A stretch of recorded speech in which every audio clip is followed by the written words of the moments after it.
Welcome, everybody, to another exciting, somewhat dubious episode Dubious. of Pinfalls. I, of course, am who else but Tommy Else, and joining me, as always, from his room of portraits, the vanity is just spilling over in Skokie, Illinois, the man on the beat from JohnG'sBeat.com, Mr. John Robleski. So it's dubious, and I'm full of what was I full of? Vanity. I mean, Vanity. how many pictures of yourself do you need on the wall there, man? It's just to I mean, remind me of things I've done. yeah, yeah, Hey, because you're on the wall. Shut. I could take you down. I'll just take it right off. yeah, and put up another picture of yourself or something, another picture someone drew of you or something like that. Just. So anyway, let's get into pinfalls. All right. So, as we discussed on the last episode, we will be unfortunately not be doing any sort of predictions on pay-per-views going forth, as we will not be watching the pay-per-views, as we are taking a stand against WWE and the Hashtag boycott WWE. yes. But we did do our final pay-per-view, which was Clash in Paris, and Harry. I believe we only had one match that separated us. And John, would you like to tell everybody who won that match? It wasn't me. Ah, I see. Yeah. What are you, like Snitsky now? It wasn't my fault. So you've gained now a 4-win advantage this year, which means you have a 3-win advantage lifetime. So Very, kudos to you. very good. And that's really all I wanted to do for this episode was just get that out there Yeah, before who's Vane now?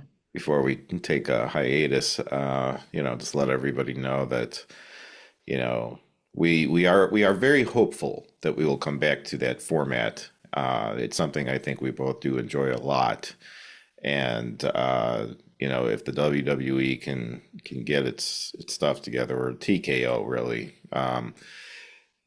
we will be back, and but we'll know in the meantime when anyone asks, who was the champion, who had the lifetime, who had the 2025 year. There'd be no question, no doubt. And So anyway, so let's be clear. We're going to continue doing a pinfalls series. mhm. We just don't exactly know what we're going to do on it yet. we've We're had a happy to f- take suggestions. we have a few ideas. The problem is that it can't involve us watching anything that's WWE really because anything that we're watching, we're contributing to the issue. But we do have some ideas that are workarounds that we're going to look into and see if we can't flesh them out a little bit. This is something we do enjoy doing, and we would like to keep it up.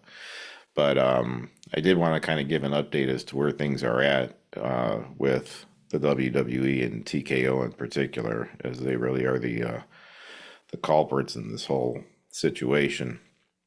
Um, so You keep saying the WWE and TKO is the culprit. It's the same thing. it is, but it's like I'm willing to bet that there's plenty of people in the higher ups of WWE that don't agree with what TKO is doing with this and can see there's the trajectory that this is going to put things on. I think that like if you really got like Triple H and The Rock and a few people in the room and ask them, you know, what their approach would be, this isn't the way they would go about it. You know, even if it was like half of what TKO was doing, it would still be better. But um, so TKO had like they have their tech conference, and at the tech conference, they had announced that they have no intentions of changing anything as far as ticket prices go anytime soon. They're basically trying to, and what they're saying is catch WWE up to where the UFC is. Um, and there's different volume levels with the WWE versus UFC, which I would think they would get caught up quicker because they've got more. There's Raw, there's SmackDown, there's NXT, there's pay-per-views and stuff like that. UFC's, got their things once in a while and stuff. But I mean, I don't know as much about it, so I can't say and speak. But one of the things that they said like as if it were a bad thing, and I get from a business point what they're saying, but they said that Vince McMahon was primarily pricing tickets for families and wasn't totally focused on maxing the opportunity in the ticket sales.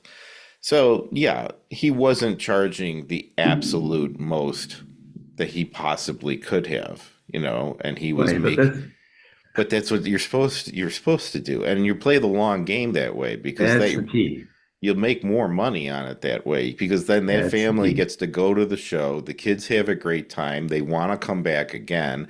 And in the meantime, they want to watch the show. They want to have the toys, want to play the video game. They want to wear the belts and all this stuff.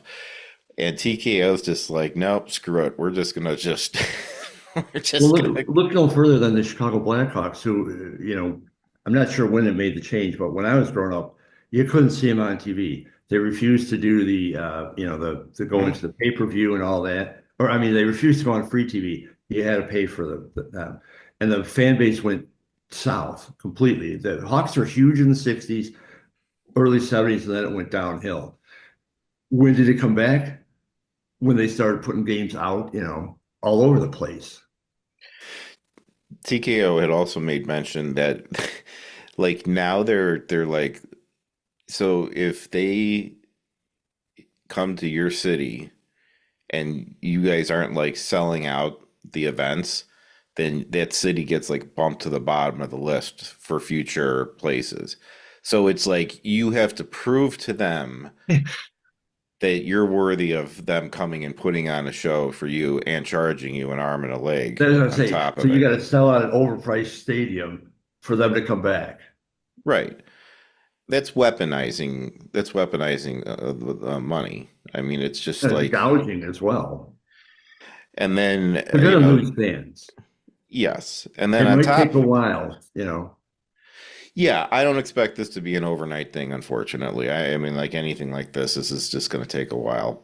But it's just a matter of if people are willing to do what we're doing, and that's just you got to speak with your wallet. It sucks. I hate it. I haven't watched Raw the last couple of weeks or anything or NXT or anything like that. AJ Lee came back. That was something I would have liked to have Oh, seen. would have loved that. I would have liked to have seen that. It's something like you and I've talked about AJ Lee coming back forever and stuff. And And this tag team match coming up, and I don't want to promote it because we're boycotted, but right, I would love to see this feud. right. It's a I mean, dream feud. yeah. And so it sucks. It sucks, but it's sometimes it's like that's just I don't know. I just know like you will not see me entering my credit card information to get ESPN Plus, not under the current I circumstances. agree. If they basically move the entire WWE network over there and I got the pay-per-views, the library, Raw, maybe you have SmackDown on something else or whatever. I can live with that, but if you can get me the pay-per-views, the library, and one of the major two shows, give me either Raw or SmackDown, then I'll get that app. And then if I have to get NXT from CW, which is free, fine. And then SmackDown, Well, yeah, I whatever. mean, there's a big difference between paying what, like 30 or 40 bucks a month versus paying what's going to amount to be a couple $1,000s a year to get everything. I saw on my Fire Stick on the TV, it had an offer for it was Disney, ESPN, and Hulu, and it was for $30 a month. But if you look at the fine print, that's for the first year, and then after that, it's like almost four times as much.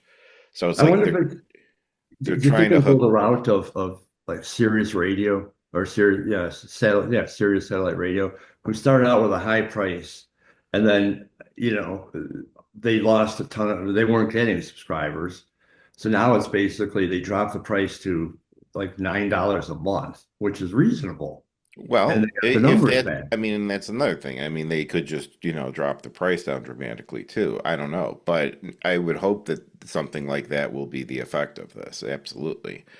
Um, the thing is they're also, I think, even if they thought like that was what was going to happen, they're going to get as much as they can first before Yeah. they have to completely give it up. And then just to kind of put the cherry on top, WWE has also announced that they will be bringing WrestleMania to Saudi Arabia. And Great. I feel like that's just because the Saudis are the only ones who can afford the WrestleMania Yep. prices. I saw that for Monday Night Raw front row at Madison Square Garden, it's $3,000 right now. They just posted the tickets online today for the MSG show, and yeah, 3 grand for front row for a Raw. Uh, I can't imagine what it would cost in Saudi Arabia to sit. And again, and I don't know if I've said it here, but I say it all the time. Front row is really not the best seat to No. have at a wrestling show. You're general. I mean, WrestleMania is a little different because it's set up differently, but like most shows, even on the indies, front row is not where you want to be. It's too close. You need to be a little further back so that you can see, maybe even a little elevated. Well, But I would anyway, disagree with you. For the most part on the indies, I think front row is the best because it's level. it's not as No. bad. It's not as bad, but even still, you're sitting there looking up a lot of the time. So Well, it's that's better than okay. that than looking at someone's head. That's the problem. If indies had the They the don't have stadium stand, seating. Yeah, then I'd be yeah. all for it. Yeah. Well, you get what I'm saying though. I do. Yeah. So anyway, so between the ticket prices, I mean, like they have no shame about it. They're just kind of like deal with it. If you don't like it, too bad. So that's just where we're at. So So hashtag boycott WWE. right. So that's it. We will be back. We'll let everyone know as we trudge through the creative mire to find our footing and where we're going to go from here. We're not Um, doing AEW prediction shows. We've already decided that. yeah, I will not be watching AEW, not out of any sort of spite or boycotting. I'm just not a fan. So, And we're not going to do the same with NWA or Impact, correct? correct. Yeah, whatever. So pretty much For prediction me, it would shows. be like starting from scratch. I know, I agree. Like if we started doing like NWA, I couldn't make good predictions because I don't know enough No, I about agree. the way that it is and stuff. So Um, pretty much we're not doing prediction show. That's much we know. yeah, but we'll figure it out. Yeah. Don't worry.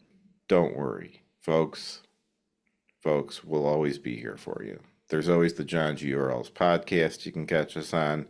We just had Mickey Knuckles and our friend Jenny Derrickson who was on. And then we've got another guest coming up soon as well. So we're still cranking those out. So we're never too far away. So Maybe we'll watch old Tommy Else matches and discuss them. well, we'll see. We'll see. And again, if Send anyone us had, your suggestions. yeah, send us your suggestions. All right. Well, until we figure everything out, or until the WWE decides to get their head on straight, I, of course, as always, have been who else but Tommy else, and with me, the stalwart man from Skokie, Illinois, Mr. John Roblowski. I'll take stalwart. Yeah.